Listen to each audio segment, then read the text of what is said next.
शनिवार पुरता एक मत त्याच्या गालावर द्या आणि मला असं वाटतं तुमचा बॉस पण मतदारच असेल, त्यालाही घेऊन या.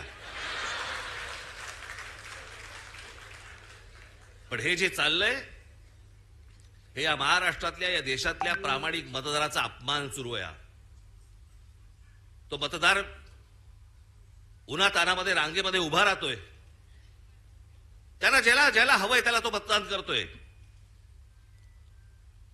पण येणारे जर समजा रिझल्ट जर समजा विचित्र लागणार असतील तर मला असं वाटतं की त्याच्या तो मताचा अपमान आहे. हे सगळं सुधारलं पाहिजे, हे सगळं नीट झालं पाहिजे.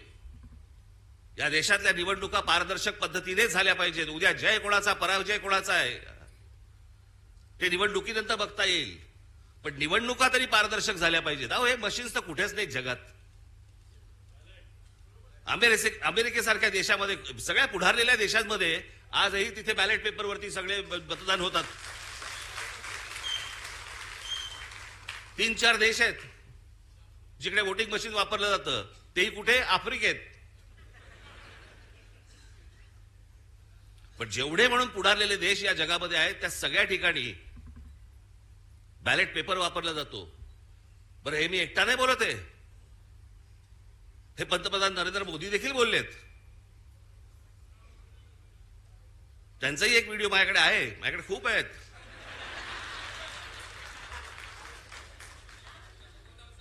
पण मला असं वाटतं की ही गोष्ट तुम्ही सर्वांनी गांभीर्याने घेणं गरजेचं आहे.